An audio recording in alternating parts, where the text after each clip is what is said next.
Greetings and salutations, everyone. My name is Andrew Kirchhoff, and welcome to my YouTube channel.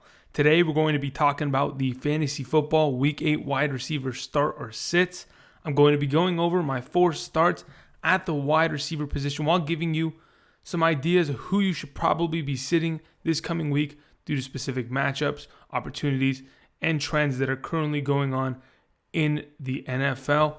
On top of that, I'm going to be going over my rankings 1 through 36 at the wide receiver position for this coming week. Give you guys an idea of how I think everything's going to break out and break down as we approach week 8 of the fantasy football season. You know, it's time, guys. Many of us have a lot of players on bye week. Next week, it gets even harder with 6 teams on bye week. So as we get to this week 7, 8, 9, 10, where many teams are struggling with bye week wide receivers, there's going to be a lot of questions to be answered. So without further ado, before we get into that, I just want to go ahead and thank everybody who has subscribed. Continue to support me.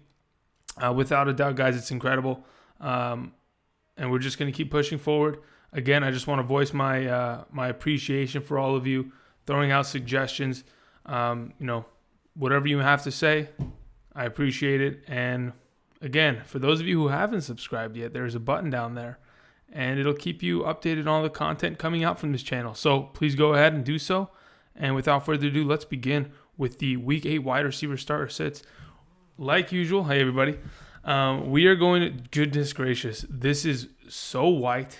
It's like blinding. Okay.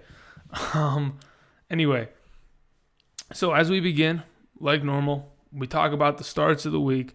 The first 2 that I want to mention for this coming week, week 8 of the fantasy football season, we're going to talk about Tyler Boyd and Julian Edelman. Now, let's talk about Tyler Boyd specifically. And first of all, this past week, Tyler Boyd had himself a pretty juicy matchup playing against the Kansas City Chiefs secondary and defense, in which he just really, he wasn't given enough opportunity. Tyler Boyd is a guy who since week 2 of the regular season has been the number 2 established wide receiver on the Cincinnati Bengals. Ever since then, when he broke out on week 2, there was just a level of expectancy that we had from Tyler Boyd. We expected him to have, at least 7 to 10 targets, sometimes more, at least 6 to 8 receptions a week, right? And then have himself his receiving yards, his touchdowns, etc., whatever ended up coming of that. But he had a lot of opportunity, and especially with the Bengals being such a high-powered offense, especially early on, we expected a lot out of him this past week. And for many of us, it was quite disappointing. 4 targets, 3 receptions for only 27 receiving yards. Honestly, he was a ghost on the field, and that was mainly because of Andy Dalton's misfires. Andy Dalton was an absolute disappointment this past week. Fantasy-wise, did not produce, and in the NFL-wise, he didn't lead his team to the promised land against a juicy matchup on Sunday Night Football. But that does not scare me away from Tyler Boyd. This coming week, the wide receivers, the offense of the Cincinnati Bengals, they play against the Tampa Bay Buccaneers defense, which by all means is the best matchup in football as of right now if you are a wide receiver. The Tampa Bay Buccaneers, if I'm not mistaken, let's go ahead and pull this up. Yeah, they have given up the second most fantasy points to the wide receiver, only second to the New Orleans Saints. Man, the good old NFC South, they give up a lot of points, don't they, to the wide receiver. But anyway, we expect Tyler Boyd to be the number 2 wide receiver here. AJ Green's going to get his targets. That's a given, right? Joe Mixon's going to get the handoffs, he's going to get the attempts out of the backfield. Then after that, who do we have left? John Ross is out for the next couple weeks. We have Tyler Boyd and we have CJ Uzomah. That's pretty much it. This offense, you have 3 main pieces that you are going to be able to feed on a consistent basis. That's why especially this week against the Tampa Bay Buccaneers, I think Tyler Boyd, you should not be scared of him. You should be definitely starting him. He is one of my starts of the week. I mean, that's just plain and simple. The opportunity is there. I mean, just what have we seen in the past, right? Since week 2, as I mentioned, where he broke out. He had 9 targets, 6 receptions, 91 yards, right? Going on from there, okay, every subsequent week has been a success, right? Especially in PPR, half-point PPR scoring formats, right? The week after that, 6 receptions for 132 receiving yards and a touchdown. The week after that, on 15 targets, he had 11 receptions for 100 receiving yards. Then after that, a little bit of a regression. Went down to only 4 receptions for 44 yards, but it happens to everyone, right? You can't tell me. Adam Thielen's a different story, but we're not talking about Adam Thielen right now. We're talking about Tyler Boyd, a number 2 wide receiver on an offense that is okay. Against Pittsburgh, the week after that, on 9 targets, 7 receptions, 62 receiving yards, and 2 touchdown grabs. Then he had this past week in which he was a flop, half-point PPR, scored 4.2 points, just was a bum. But I'm telling you, this coming week, he's going to have great opportunity. They're in a fantastic matchup. We were able to see this past week the resurgence of Jarvis Landry and that passing offense of the Cleveland Browns because of just how bad the Tampa Bay defense is. Therefore, I believe Tyler Boyd can have a fantastic week. He's a start of the week, guys. Do not be afraid of him. He's going to have a great game this Sunday. So that's Tyler Boyd for you. Now, the next man I want to talk about here, Julian Edelman. Okay, now, chances are, just to preface, that Rob Gronkowski, he's dealing with a back injury as of right now. I know this isn't a tight end video, but it has a lot to do with the production of Julian Edelman. Rob Gronkowski is probably most likely not going to play. From what I've been able to tell, he has not practiced this week. Obviously, many of us know that he was held out of the game this past Sunday against the Chicago Bears. Never even made the trip out to Chicago. So they knew, in that week, prior to the game ever even getting to that point, they knew, okay, Rob Gronkowski, there's something wrong with him. We have to make sure that we address this and we make sure he's healthy going forward. So here's the thing. They're going to be missing Rob Gronkowski. On top of that, we haven't heard anything about Sony Michel except for the fact that the Patriots aren't technically worried about the situation.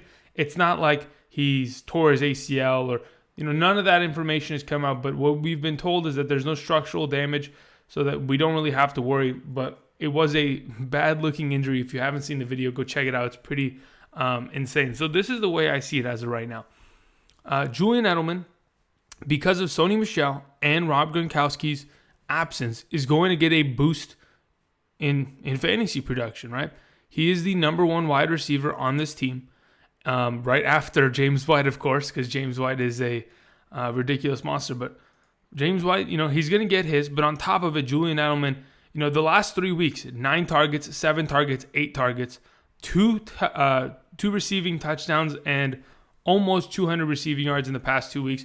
He's been playing fantastic. And to be honest, against the Buffalo Bills, a defense that we all know can be good. They play up to teams. They can be, a very good defense. They don't really give that many points up to the wide receiver position specifically.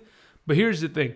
The Patriots are going to be able to pick apart this defense. They play the Bills every year, twice a year. They are, used to the schemes and the matchups per se. So I don't think the Patriots are going to struggle. But what is going to happen, because Sony Michel is not on the team, it's going to open up opportunity. Yeah, they can't run James White every single down. That's not going to be a possibility. So they're going to have to pass the ball. And chances are Julian Edelman is going to be the number 1 target for this offense going forward, especially because of all the injuries. Josh Gordon, he's going to have his matchup against Tre'Davious White. That's going to be something to watch out for. But as of that, just of what I can tell, with the opportunity that he's been getting target-wise and the fact that there are so many injuries within this Patriots offense, there only is opportunity for Julian Edelman to be able to step up and be good. He's been great as of late. And I think also, I think Chris Hogan's a little banged up too. Man, there's a lot of players on this team that are getting a little banged up. But still, I like Julian Edelman this week. He's the start of the week. And let's move on to the next 2 I want to talk about. Okay, give me a second. Let me just cough this. Thank you. Okay, so let's talk about the next 2 guys. We're talking about Will Fuller, and we're talking about good old Jarvis Landry. Now, before we get to Jarvis Landry, let's talk about Will Fuller, right? A guy that I've been pretty critical about, or, for the past at least 2 to 3 weeks, since Kiki Cutie has emerged as the slot number 3 wide receiver of the Houston Texans offense. Will Fuller has kind of disappeared. I mean, statistically, it's just a fact. Let's just go ahead and read these. In the last 3 weeks, Will Fuller, okay, these are his stat lines. 2 receptions for 15 yards, 2 receptions for 33 yards. And then in this past week, because Kiki Cutie was a little banged up, he had 6 receptions for 68 yards. Now, what do I see him doing this Thursday against the Miami Dolphins on Thursday Night Football? I see some success. Kiki Cutie has already been named to be out. He is not going to be playing this week. So where does that leave Deshaun Watson and this offense?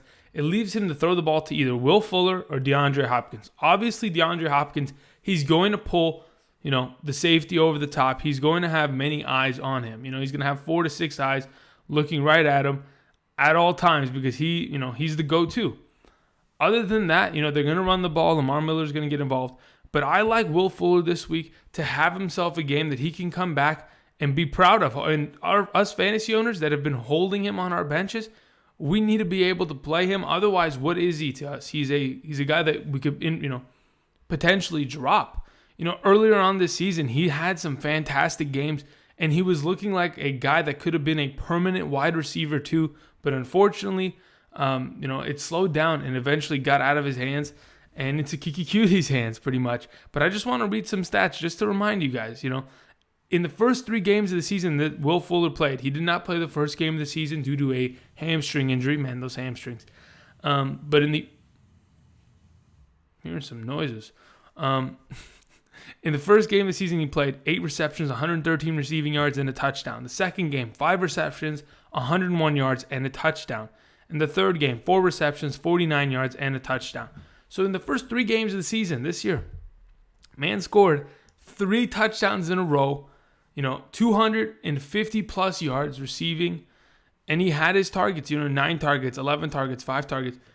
And in this past week, 8 targets. He's going to find himself a role within this offense again. And I honestly believe that Will Fuller should be a start this week. Probably not he's not a number 1 or number 2 wide receiver at this point. But if you're looking for a flex or if you play like I do and you have 3 wide receivers, I know many of you play in leagues where you can only start 2 wide receivers. I would suggest maybe opening it up a little bit. It requires more skill because there are more players, there are less guys on the waivers. Therefore, okay, that's irrelevant. But as of right now, Will Fuller, one of my starts of the week. I like him a lot for Thursday Night Football. A guy that could start off your week right with a good game, maybe, 6 receptions, 80 yards and a touchdown, 14 fantasy points in PPR. That's what I'd like to see. Anyway, or maybe even more, maybe 16. But either way, let's talk about Jarvis Landry, a guy this past week, as I mentioned before when I was talking about Tyler Boyd, right? He played against the Tampa Bay Buccaneers this past week and had his coming out party pretty much. He, by all means, prior to this past week was awful. The 2 weeks prior, to this Tampa Bay game, he had 10 targets, 2 receptions, 11 yards, 10 targets, 5 receptions, 69 yards. This is finally the game that we'd like to see. But here's the thing that excites me about Jarvis Landry, a thing that makes me at least have some sort of confidence within Jarvis Landry, so where I can, on a weekly basis from here on out, start him. This is probably going to be the last time I ever say for sure start Jarvis Landry because he has to be started every single week. But just in case you're just a little worried, you don't know for sure. Last week he had 15 targets, 10 receptions, 97 yards, and a touchdown. Yes, it was against a very weak secondary, but I think, the targets are a guarantee. Just his targets this season, he's had 82 targets in the first 7 weeks of the season. 82 targets in 7 weeks. Guys, what is that? Almost 12 per game? That's fantastic. That is something that many other receivers do not get. That kind of opportunity, especially with a elite talent that Jarvis Landry is. I just see him having success no matter what the situation. I don't care who's throwing the ball. Baker makes it a little bit of a 50-50 on whether Jarvis gets that touchdown. Because honestly, the Browns, they're not a fantastic team. The defense will try to help them stay in games, but it just depends on how potent that offense is early on to help Jarvis Landry be relevant. That's really what it is. And I still think Jarvis Landry this week against the Pittsburgh Steelers, a team he played well against earlier this season, in the first game of the season, He broke 100 receiving yards on 15 targets, only had 7 receptions, broke 100 receiving yards, man. Imagine if this guy was able to haul in all those targets. He'd be incredible. But as of right now, I still think Jarvis Landry, start of the week, fire him up, get him going. This is the last time I'm going to mention it when it comes to start of the week wise, because he's just going to be consistent going forward. Especially, I like his matchups going forward. Just to phrase it out here. This week, he has Pittsburgh. The week after, he plays against Kansas City at home. That's a good matchup. He has Atlanta at home the week after that. That's another good matchup. Hits the bye week. Has to play Cincinnati, Houston, Carolina, and then Denver. The playoffs, something to worry about. But as of the next couple weeks, I like his opportunity. I like his production. We'll see how that goes. But either way, he's the start of the week. Let's move on to the next section I want to mention. Fantasy points against. Okay, so I'm trying this thing out this week where I'm not going to technically have sits of the week, but I'm going to, off of the specific statistics that we have here on the screen, I'm going to kind of suggest specific plays to maybe be careful of, or just kind of give you guys an idea of how to approach this week, right? So as you can see on the screen, this is defenses versus the wide receiver position thus far this season in the 2018 season in half-point PPR scoring. So what exactly does that mean? The number one ranked up there, right? That is not a good thing. You do not want to be the number one ranked on this list. Why? Because that means the New Orleans Saints, they give up the most fantasy points to the wide receiver position on a weekly basis. They are averaging giving up 43.37 fantasy points per week. In fact, look at that statistic. They give up 15.7 receptions, 230 receiving yards, and 1.8 touchdowns to the wide receiver position on average on a weekly basis. Imagine. So, start up your Vikings. Anyway, but that's a given. Obviously, Stefon Diggs, Adam Thielen, they're given starts, right? Adam Thielen, best wide receiver in the NFL, you know. So here's the thing. Plain and simple, let's talk about the matchups on the bottom half of the screen. Jacksonville, even though they've been terrible defensively, okay, and as a team, you know, I honestly, they're not even that bad defensively. Let me just redact that statement. They're not a bad defense. They may have had 40 points dropped on them by the Cowboys. Okay, sure, that happens. But to be honest, a lot of their woes come from short field position because Blake Bortles isn't doing them favors. You know, in the last couple weeks, Blake Bortles has turned the ball over 10 plus times, if I'm not mistaken. I think he fumbled 2 times this past game. And then against the Kansas City Chiefs, he had 5 turnovers. And then what was the next game? Against the Cowboys, I'm guaranteeing you he must turn over the ball at least once. So he's at about, 8 turnovers in the last couple weeks, which doesn't help your defense. When you have to come back out on the field and, you're already in the red zone playing defense, the other team is obviously going to have an advantage, yet they still don't give up a lot of points to the wide receiver position. So where does that leave, Philadelphia Eagles wide receivers? It's still going to be tough, guys. Playing against Jalen Ramsey, AJ Boye, they are a good passing defense. Yes, against the run, they're not great. But what have the Eagles done in the run game as of late? I don't think so. So, that's something to watch out for. The Cowboys, the Dallas Cowboys, don't give up any points to the wide receiver position. Isn't that surprising? But they don't play this week. That's irrelevant. The Buffalo Bills, like I mentioned a little bit before, right? I talked about Josh Gordon, something you got to be careful of. But here's the thing. That's why I have Julian Edelman. And most likely, James White for sure. Both of those guys are going to be extremely, extremely valuable this coming week, especially because of the fact that the Buffalo Bills secondary, their defense, they don't give a lot of points to the wide receiver. They are not going to let you, they let Marlon Mack run the ball down their throat, right? But they didn't give T.Y. Hilton much of anything to do. Tre'Davious White had him on lock. He had 2 touchdowns in the red zone, but that was just pure scrambling and finding, your man. And Andrew Luck was able to do that. But as of right now, that's a defense you got to, watch out for. The Baltimore Ravens, another team. What does that mean? It just means be careful, Cam Newton, right? Devin Funchess needs to be, a little bit worried. The Vikings. Okay, here's the thing, though. The Vikings haven't really given up that many points to the wide receiver position, unless you count that game that they played against the Rams, right? But here's the thing about the Vikings. In the 2 games that they've played against actual competitive teams, they played against the Rams and they played against the Packers. These 2 teams specifically could, make a run in the NFC. They both scored a lot of points on this defense. So this coming week against the Saints, a thing that you should watch out for. Otherwise, I just brought this up just to kind of give you an idea, because I know many of you don't have access to this. Many of you have asked in the comment section, how do I get access to these kind of statistics? I will either make a video on how to find it, or I will post a link soon enough. But as of right now, just want to give you guys an idea. You have this for as of right now. This is as of the first 7 weeks of the season in half-point PPR, how many points are given to the wide receiver position, depending on the specific defenses. So do with this as you may. It just kind of gives you a good idea on what defenses are vulnerable to the passing game. And obviously, we know it's the New Orleans Saints. We know it's the Tampa Bay Buccaneers. The Falcons is obvious. The Pittsburgh Steelers, guys, look at that. The Pittsburgh Steelers. Giving up the fourth most amount of fantasy points to the wide receiver position. The Eagles giving up a lot of points. The Chicago Bears, the Jets, the Raiders, the Cleveland Browns. Anyway, just to give you an idea, there it is. Let's go ahead and move on. Let's go ahead and talk about the rankings for Week 8 of the fantasy football season. We're here, and we're talking about a couple guys. Obviously, as of right now, this is what I've been able to tell. This is how I've broken it down. If any news comes out by Saturday, I will re-release in that injury video and my ranking update video.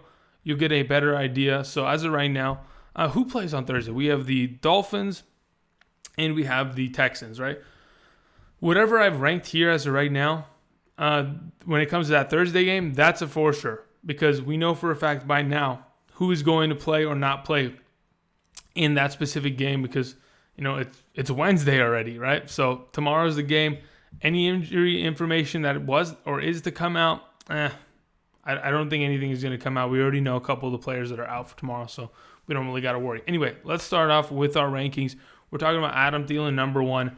Again, as I just mentioned, and as you just saw in that graphic earlier, the New Orleans Saints give up the most fantasy points to the wide receiver. Now, if you watched yesterday's videos, you also know that the New Orleans Saints give up the fewest rushing yards per game on average to the running back. So what exactly does that mean? That puts Adam Thielen, it puts Stefon Diggs, potentially Kyle Rudolph, and Kirk Cousins in a very advantageous spot this coming week, because they play against a defense that gives up passing yards in bunches. And on top of that, they're not susceptible to the run. So what does that mean? That leaves the Vikings to throw the ball consistently, and they're going to have to continuously throw the ball. This is a tough NFC matchup, and this is a rematch from last year's playoff game. I like Adam Thielen at number 1. Man, this guy's been tearing it up. If you were lucky enough to draft Adam Thielen, a guy that honestly, earlier on in the preseason, right, he was a guy that was highly touted. Everyone was like, okay, Adam Thielen, he was fantastic with Case Keenum. Why can't he do that with Kirk Cousins, right? But then as soon as the preseason started, and we all started watching Stefon Diggs and Kirk Cousins have that little chemistry, having, those touchdown passes consistently, we were all like, we all forgot about Adam Thielen to a point, right? To an extent. But dude, this guy's been fantastic. 89 targets on the season. Now, really quickly, he has 89 targets on the season. Jarvis Landry, as I mentioned before, has 82 targets on the season. Just to put that out there. But man, this guy already has 822 receiving yards. What? He has 100 yards per game. 5 receiving touchdowns. I mean, he's literally in a PPR format.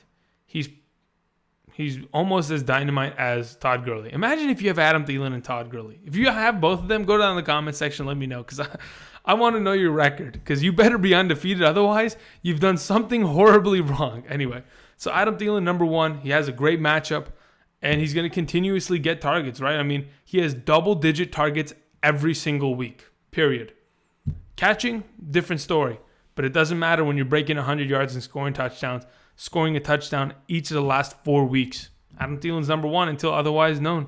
All right, number 2, Antonio Brown. Coming off the bye week, he plays against the Cleveland Browns, a defense that, as we just saw in the graphic, gives up their fair share of points to the wide receiver position. He's Antonio Brown. He's going to get his opportunity. He is going to score his fantasy points. Guys, Antonio Brown should be the number 1 wide receiver, okay?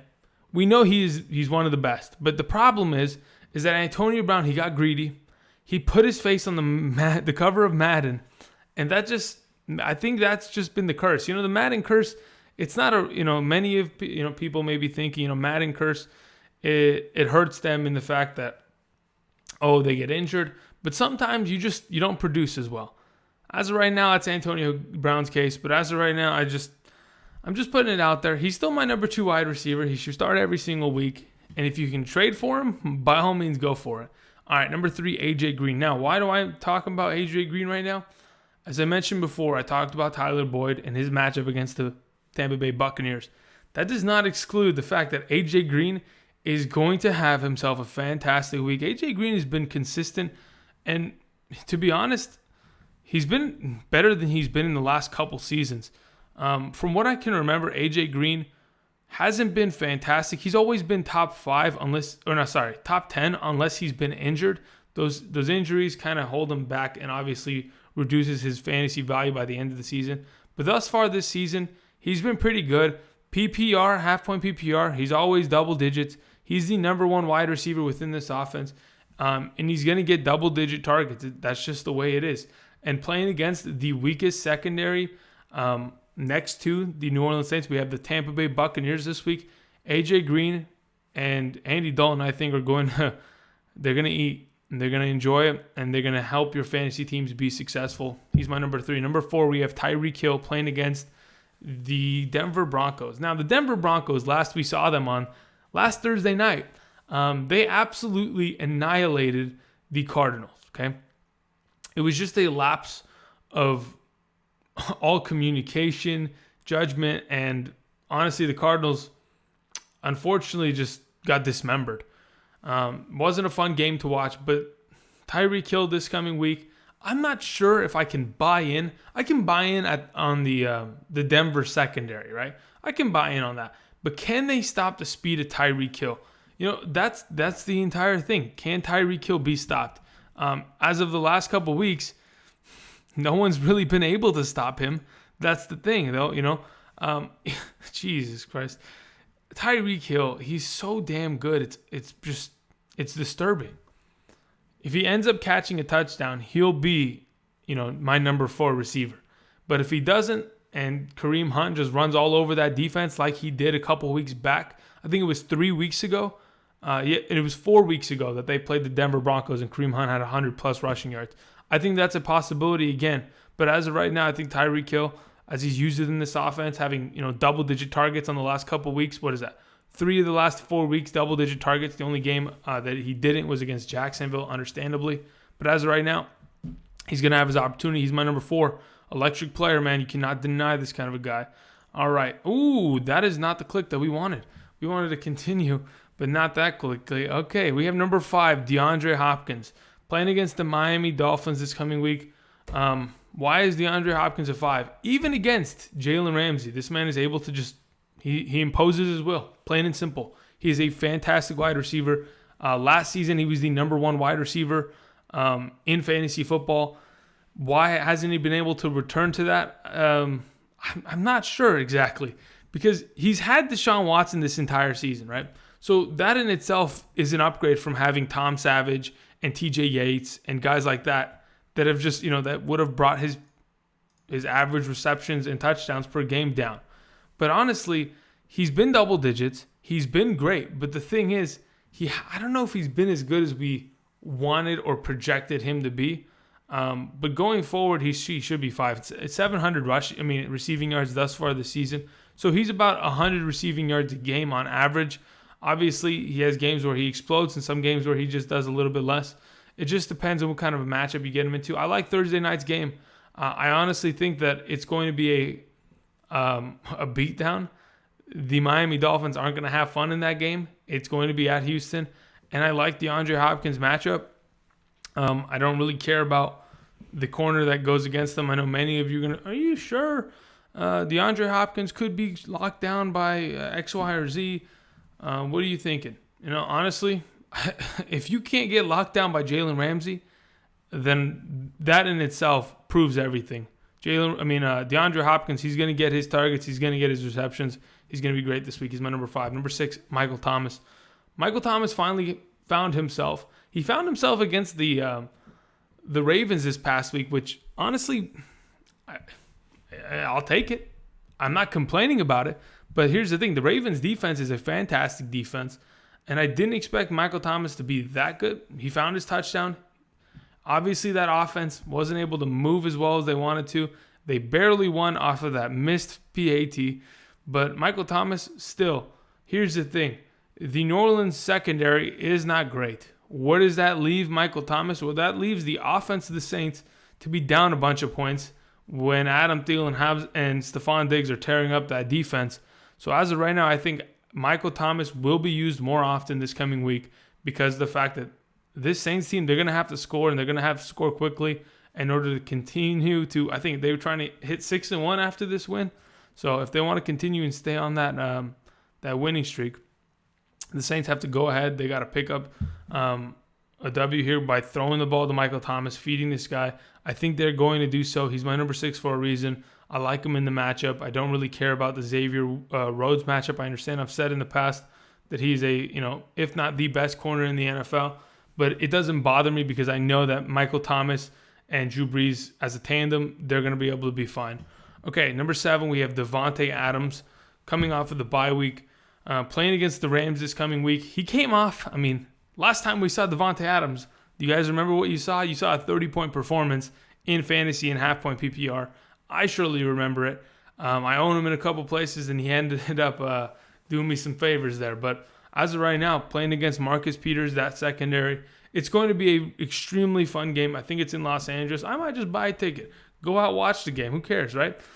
So, honestly, as of right now, it's a good matchup. It's going to be high scoring, right? They're going to go back and forth trading shots. It just depends if Aaron Rodgers is able to find his receivers, right? There's a couple banged-up receivers within this offense. Hopefully, they'll be able to play in order to take some pressure off of Davnate Adams, but all things considered, I have him at my number 7. He's a for sure play this week. Number 8, Mike Evans playing against the Cincinnati Bengals. Mike Evans is the number 1 wide receiver of this team. I know there's a lot of talent on this offense, and there's a lot of mouths to feed, but honestly, it's going to be Mike Evans. And from what we've seen, it's Mike Evans, Chris Godwin, and O.J. Howard. That's it. Those are the 3 that they really love to use, plain and simple. What the heck? So as long as there's no lag. But honestly, I have him at number 8 for a reason. He's just been so good, and if he has that touchdown upside, he's even better. So going into this week, he's my number 8. Number 9, we have Odell Beckham Jr. coming off of another great performance against the Atlanta Falcons defense. We know they give up a lot of points. It's fine. But he plays against Josh Norman this week. We know about the struggles that Odell Beckham has had in the past against Josh Norman. They've had their fights here and there, right? They've had their smack talk. They've thrown some hands here and there, on and off the field. No, just definitely on the field. But either way, Odell Beckham, I like him. I like the matchup to an extent. Obviously, I think the offense is going to struggle, but he's going to be able to find his fantasy value within this game. They have to move him around a little bit. They can't just let him be stagnant, and they got to find him the ball more. Either way, I thought they did a good job this past week.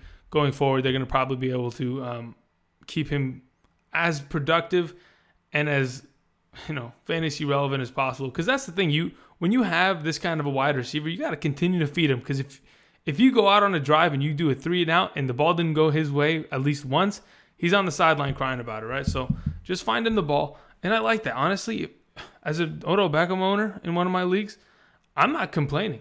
Honestly, I appreciate the fact that he complains because that just means that he cares.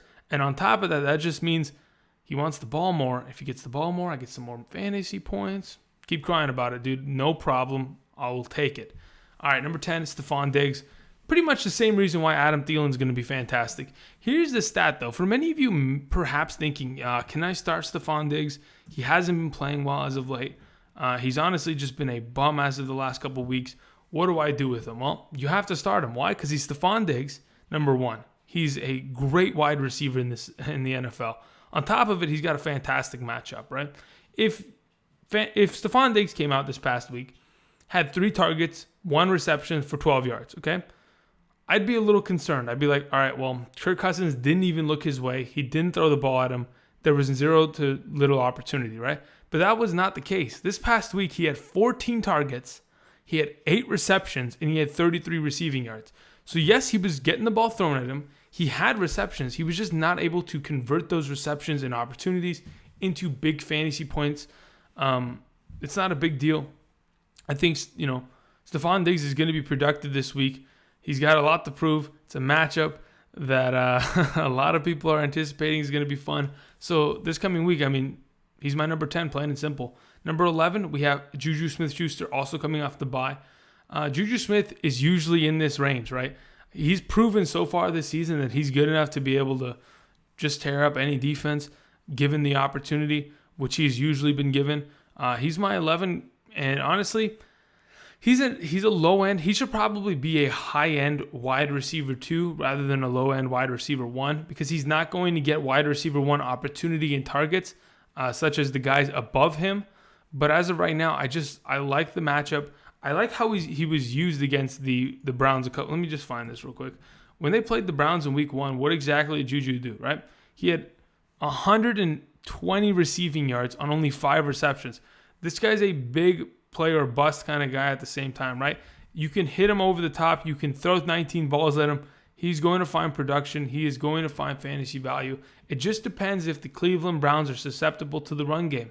Because if James Conner gets going, Juju Smith's value is going to go down. That's just how it works within this offense. But I still like Juju Smith to have a fantastic week. That's why he's my number 11, plain and simple. Number 12, Emmanuel Sanders. Plays against Kansas City Chiefs defense. No problem. This guy last week was the number 1 wide receiver in half-point PPR scoring, and he's just been fantastic all year long. Sanders he's been the number 1 wide receiver of that team. Is he going to slow down? I doubt it. Goodness gracious. Statistically, he's just been a monster. 120 fantasy points in half-point PPR thus far in the first 7 weeks. Goodness gracious, this guy's ridiculous. Throwing touchdowns, receiving touchdowns, rushing touchdowns. It doesn't matter. He does it all. Emmanuel Sanders has a great matchup. I like where this is going. He just needs his targets, which he's usually going to get. This past week, he didn't have as many targets because the game script got out of hand. But this week, when they have to keep up with the Kansas City Chiefs, he'll be valuable. Number 13, Brandin Cooks playing against the Green Bay Packers defense. I think he's the most valuable wide receiver of the trio as of right now, the Rams. I know Cooper Kupp's a little banged up still.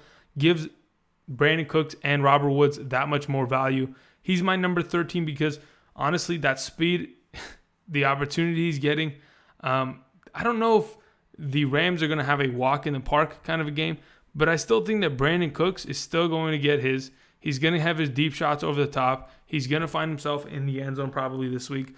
Therefore, he's my number 13. I almost said 14 and 15, but either way. Number 14, T.Y. Hilton playing against the Raiders defense, a organization that is just in shambles as of right now. And Andrew Luck, after T.Y. Hilton came back this past week, wasn't able to find him as much as he would wanted to. But as of right now, when you're getting those kind of targets in the red zone, when you can trust T.Y. Hilton and continue to build that and find themselves there, I think T.Y. Hilton going forward, rest of season, is going to be a top 12 wide receiver. I just have him at 14 this coming week because I know for a fact this game's going to get out of hand. Andrew Luck, Marlon Mack, T.Y. Hilton, Eric Ebron, they're going to score a lot of points early against this Raiders defense. And what is that going to lead to? That's going to lead to a game script in the second half of where the Colts are running the ball in order to kill the clock. So that's why I kind of laid back on T.Y. Hilton being a top 12 this week. Number 15, we have Robert Woods. As I mentioned, Cooper Kupp's probably going to be out this week. Therefore, against the Packers, a defense that, C.J. Beathard was able to tear apart. Robert Woods has himself some extra value, has himself some extra targets. He's going to be good. He's my number 15. Number 16. Number 16, we have ourselves Doug Martin. I mean, he's the number one wide receiver of this team. I know Tyler Lockett, as I mentioned last week, is fantastic. Or did I mention him? I mentioned him in the wide receiver, the waiver wire section, right? Because he's just been so good this last couple of weeks, or in fact, the entire season. But Doug Baldwin, the last time we saw him, 6 receptions for 91 yards on 8 targets. He's finding himself a little bit more here and there. The question is, are the Seahawks going to pass the ball, or are they going to completely run it down the Detroit Lions' throat? That's the question. I think the Detroit Lions, they went and they traded for Snacks Harrison, the defensive tackle of the New York Giants. Snacks Harrison, if you are familiar with him, number 98, one of, if not the best, A-gap, nose guards in the NFL, a guy that is going to plug up the middle, and they're going to prevent the run from even getting near the inside. They traded him for a 5th-round pick. The Giants are just clearing house at this point, which is kind of scary, but at the same time, it doesn't matter. Just saying, Doug Baldwin, I think the Seahawks may struggle in the run game a little bit maybe this week. Doug Baldwin's going to be a good option. He's my number 16. Number 17, Golden Tate. Still the number one option within this offense, guys. I honestly believe that. I know Kenny Galladay is a fantastic receiver, but you can't guarantee those Galladay touchdowns, but you can guarantee that Golden Tate's going to have his 8 to 10 targets, and he's going to have his 6 to 8 receptions a week. He's going to be good. I like him this week against the Seattle Seahawks. Plain and simple. Start him up, baby. Number 18, one of my starts of the week, Jarvis Landry, as I mentioned before. I'm not going to go into it that much more. Number 19, Alshon Jeffery. All right, guys, here's the thing. Can Alshon Jeffery outplay, they're playing in London, by the way. Can he outplay the cornerback and the secondary of the Jacksonville Jaguars? Can he compete with Jalen Ramsey? That's the question. Whether he's going to be able to or not, I'm not certain, but I still like what he's been able to do, his targets, his opportunity as of the last couple of weeks, his red zone ability, and he's a bigger receiver. So even with Jalen Ramsey on him, he doesn't have that much of a trouble. Jalen Ramsey's a bigger corner, 6'2", but Alshon Jeffery running around at 6'5", he's going to be fine. Number 20, my next start of the week, Tyler Boyd. I'm just a little scared of Tyler Boyd, just a tad bit. I have him at 20, even though he's a start of the week, because there is a potential for, yes, he might have a 100-yard receiving game, and that's about it. He's not going to blow up. He has the potential to outplay his projection. That is why I have him as a start of the week. But I'm going to be, conservative with my ranking as of right now. He's my number 20. We'll see as the week progresses what I think of him. Number 21, we have John Brown. Fantastic week this past week against the New Orleans Saints, might I add. Just saying, New Orleans Saints defense, not great against the passing game. So John Brown this coming week playing against the Carolina Panthers. He continues to prove, the week prior he was inconsistent, but this man continues to get targets. He's found himself an offense that he's comfortable in. Him and Joe Flacco have built a rapport. He's going to be valuable going forward without a doubt. He's a big player bust kind of guy. That's where he got that touchdown at the end of the game. Big plays, man. All right, number 22, Josh Gordon. Here's the thing about Josh Gordon. I like what I've been seeing out of him. Will he be able to produce this week? I'm not 100% certain, but I think he's going to be decent. I don't think he's just going to be a guy where, they're playing against the Bills, it's going to be a blowout. No worry. I think he's going to have he's going to have his opportunities. He's been getting them. Tom Brady's been talking about this guy left, right, and center. He's been pumping him up. He's been raving about him for the last couple weeks. So that makes me excited just off of osmosis, right? It makes me excited about Josh Gordon. Therefore, he's my number 22 this week. I like what I've seen out of him. Just got to see a little bit more, and we can raise him in the ranks. But as right now, he's my number 22 in this matchup. Number 23, Kenny Galladay, playing against Seattle Seahawks. Again, he's really not the number one target on this team. And as this run game begins to progress and Kerryon Johnson continues to take balls out of the backfield, whether it's on the ground or in the passing game, it's going to reduce the value of Kenny Galladay and Marvin Jones. So still a top 24 receiver. He's still a wide receiver too, by all means, but just, a little bit lower in the rankings this coming week. Number 24, we have Will Fuller, another one of my starts of the week As I mentioned before, Kiki Cutie is out. Therefore, Will Fuller is going to get an upgrade against the Miami Dolphins defense. Number 25, Devin Funchess, playing against that Ravens secondary, guys. That is a secondary you need to be careful of. They are not giving up much points, and that defense is very, very good. They have been fantastic all year long. So just to keep it out there, be careful with Devin Funchess. He is a high-end wide receiver 3. Why? Because he's a number 1 wide receiver of an offense, right? What does that mean? That it means that he is going to get the targets out of the or at least the majority of the targets. So with the majority of the targets, but in a bad matchup, I like him as a high-end wide receiver 3, low-end wide receiver 2 this coming week. Number 26, Julian Edelman. I know I have him down here. I know he's really low. This will be probably adjusted as the week progresses. As long as I get full confirmation that Gronk and Sony will not be playing, boom, he goes up. Probably even trades with Josh Gordon. I was just uncertain on where to put him. He'll probably go to 22, and Josh Gordon will come down to 26, but we'll see. Number 27, Demaryius Thomas. Honestly, Demaryius Thomas, the news was they were going to trade him. There was a lot of news surrounding the entire Denver organization with maybe we trade Emmanuel Sanders, maybe we bench Case Keenum, maybe we trade Demaryius Thomas. None of that came to light at all. To be honest, maybe that last week's performance kind of saved all of their jobs. That's truly what I think happened. So as of right now, Demaryius Thomas has, they've claimed we're not trading him. He's staying on the team. All right, we'll see about that. But as of right now, 27 this week, good matchup against the Chiefs. Hopefully we'll be able to pull it out. Number 28, Taylor Gabriel, a guy that, well, here's the thing about Taylor Gabriel. It's more of a situation with the Bears in specific. The Bears have a lot of mouths to feed. You have Jordan Howard, you have Tyreek Cohen. You have, Allen Robinson, who's technically the number 1. You have Taylor Gabriel, and then you have Anthony Miller. And then on top of that, you have Trey Burton.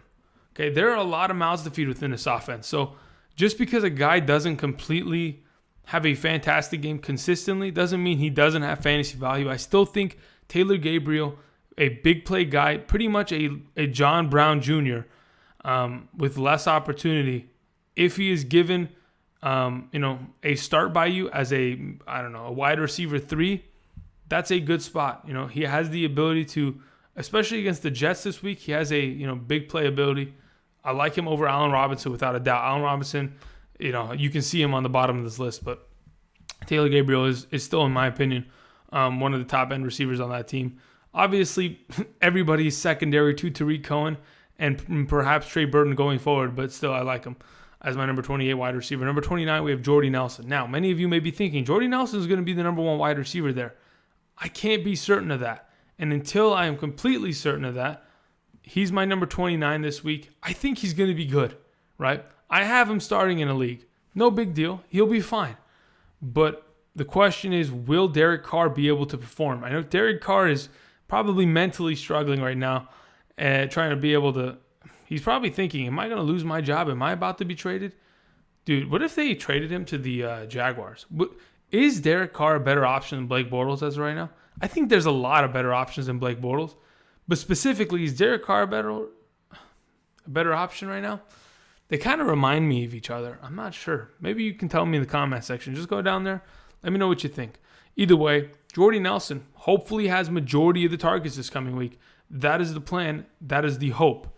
So if we get that, fantastic. Other than that, Martavius Bryant's going to be the only other one. Maybe Jalen Richard taking some carries or receptions out of the backfield. All right, let's move on. Let's talk about Christian Kirk, a guy that I've been raving about for the last couple of weeks. I'm kind of excited about Christian Kirk. He's probably the only rookie wide receiver other than Calvin Ridley that's been decent. DJ Moore didn't show up. Michael Gallup had, his first touchdown this past, or not his first touchdown, but he was finally relevant for the, first time in a while. Anthony Miller hasn't been doing much. I understand he's been dealing with injury. Cortland Sutton hasn't really done much. There's a lot of wide receivers that were drafted in the early first, second round that just really haven't done much. But Christian Kirk, as of late, with his rapport with Josh Rosen, going into honestly a decent matchup against the San Francisco 49ers this week. I like him. I like his opportunity. Therefore, he's my number 30 this week. Yes, I have him above Larry Fitzgerald. I don't know what kind of offense we're going to see out of Byron Leftwich, but hopefully it deals with Christian Kirk getting the ball a lot. Number 31, we have Tyler Lockett. Been fantastic all season long. I expect him to continue to be great. He's a big play guy. We have a lot of big play guys here. Tyler Lockett's, Taylor Gabriel's, John Brown's, Brandin Cooks, Tyreek Hill. We have different levels of them. Marquise Goodwin, that I'm going to mention in a little bit. We have different levels. We have different skill levels. We have different opportunities. We have different matchups. That's the only thing that depends as of right now. Otherwise, Tyler Lockett, still a great play as a wide receiver 3. My number 32, we have Michael Crabtree. I don't want to mention Michael Crabtree. I'm kind of getting sick of him. The one week I'm like, all right, Michael Crabtree, you're going to go out and you're going to be great. Ends up dropping, like 8 fantasy points and a half point PPR. Not terrible, but not great. But either way, Sterling Shepard saved my life from last week's starts of the week. But either way, Michael Crabtree, number 32. Why? He's going to have his opportunity. I'm not sure if he's going to be fantastic, but he's a wide receiver 3. And the fact that he's a wide receiver 3 means that, especially in his case, he's not a big play guy. So he's going to have to rely upon targets and red zone opportunity. I'm not buying into it too much this week, but he's my number 32. Number 33, we have Marquise Goodwin playing against the Cardinals defense. Patrick Peterson has said, I don't want to play for the Cardinals anymore. Trade me already. I'm done with it. And honestly, the way I see it, Marquise Goodwin could have himself a good week. CJ Beathard has a pretty good long ball. Just go ahead and let it fly. Wide receiver 3 status, I'll take it. Number 34, Allen Robinson. Just hasn't produced the way we would have thought he could have. The last time Allen Robinson was fantastic, it was all garbage time with Blake Bortles. He's coming off of an ACL injury, which is pretty devastating, but honestly, he's more of a distraction out there. He runs routes just to pull away, number 1 coverage, maybe double coverage, and everybody else feasts off it. So he's the lamb being fed to the wolves, and everybody else is partying. Number 35, Sterling Shepard. As I mentioned a couple seconds ago, Sterling Shepard saved me this past week because by all means, he had a fantastic game against the Falcons defense. I think as the number 2 wide receiver this coming week, he has a pretty good opportunity. Why? We know Odell Beckham is going to pull the coverage of Josh Norman and potentially the over-the-top safety coverage. So that leaves, Sterling Shepard. Yes, they're playing against a tough defense, but he is the number 2 in this offense, and I think he's going to have himself a good opportunity. He's my number 35. The last 2 I wanted to mention, obviously there's other receivers like Traquan Smith that could have a potentially good week in a shootout. But as of right now, my last guys that I wanted to mention as of today's video, Geronimo Allison and Valdez-Scantling. Here's the thing about the Packers, right? Their wide receivers are a little banged up right now. I don't think Randall Cobb is coming back anytime soon. I think Geronimo Allison's a little questionable. So the question is, which one of these 2 guys are going to be the number 2 wide receiver this week? Because that position within the Aaron Rodgers offense has an extreme amount of value. I think it's probably going to be Allison this coming week. We'll just have to monitor it as we continue, but it just really depends. Whoever ends up being the number 2 wide receiver this coming week could have a good wide receiver 2, wide receiver 3-esque performance because of the matchup, because the Packers